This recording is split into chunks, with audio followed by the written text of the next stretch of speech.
Տնտեսագետ Լիլիա Ամիրխանյանն ինձ հետ տաղավարում, Լիլիա բոլորովին վերջերս օրեր առաջ Իրանի նախագահ ներողություն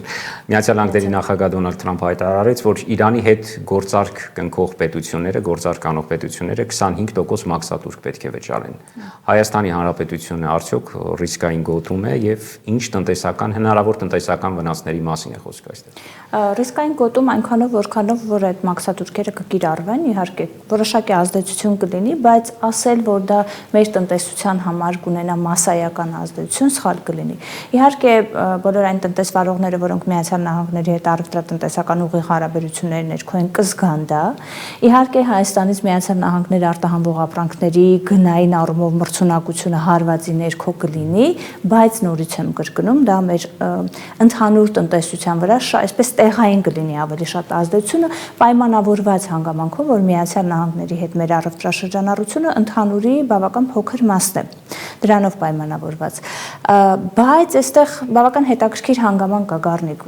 Միացյալ Նահանգների նախագահը իր պաշտոնավարման սկզբից եւ հետ մեկ անգամ չէ հայտնի նման օրինակ հայտարարություններով, ես չեմ պնդում, որ սա կլինի այդպիսիներից հերթականը, բայց եղել են հայտարարություններ ընդհանուր մինչեւ այլ ուղղություններում 100%-անոց մաքսատուրքերի 30-50%-անոց մաքսատուրքերի, այո, այդ մաքսիմալիստական հայտարարությունները, որոնք հետագան որոշակի բանակցային տեղ են տալիս, փոխվում են եւ այլն։ Չի բացառվում, որ այս անգամ հաշվի առնելով այդ սրումը, լարվածության բավական բարձր մակարդակը իսկապես ի վերջո կիրառվի, բայց նաեւ չի բացառվում, որ կամ այսպես ձևակերպենք, առնվազն կա բավական մեծ աշխատանքի դաշտ Միացյալ Նահանգների գործընկերների հետ, նաև իրանյան գործընկերների հետ,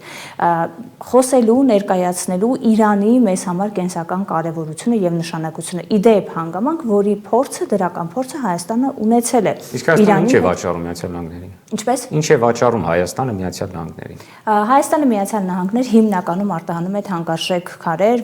ոսկեչական արտադրանք։ Դիվերսիֆիկացիան արտահանվող ապրանքների փոքր է, շատ փոքր ծավալով սննդամթերք կան, բայց ընդհանուր առմամբ առյուծի բաժինը հենց այդ թանկարժեք քարեր, ոսկյա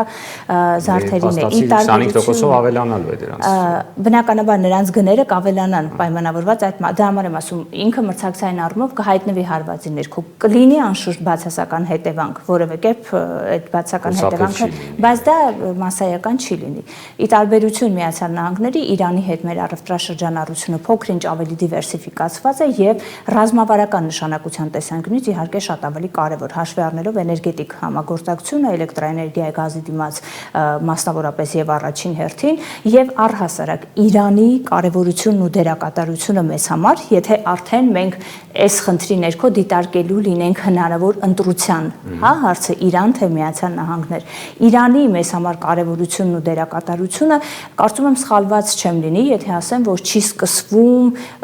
կամ պայմանավորված չէ առաջին հերթին տնտեսական գործոնով։ Այդտեղ կա բարեկամական, դարավոր բարեկամության խնդիրը, կա կենսական նշանակության հանգամանքը, եթե անգամ միայն տնտեսական տեսանկյունից ենք նայում, Իրանը մեզ համար արտաքին շուկաներ դուրս գալու վստահելի, ուրեմն այլընտրանքային ուղղություն է։ Ավելի կարևոր, քան Վրաստանը։ Կարևորության խնդիրը չէ, խնդիրն այն է, որ Վրաստանի պարագայում օրինակ նույն ռելիեֆի եւ աշխարհագրության պայմանավորված շատ անգամներ լինում են խնդիրներ եւ դժվարություններ։ Եվ հաշվի առնելով, որ մենք այսօր ըստ էության ունենք առավելապես միայն վրացական ուղղությունը, Իրանի այլընտրանք լինելու հանգամանքի կարևորությունը իհարկե բազմապատկվում է։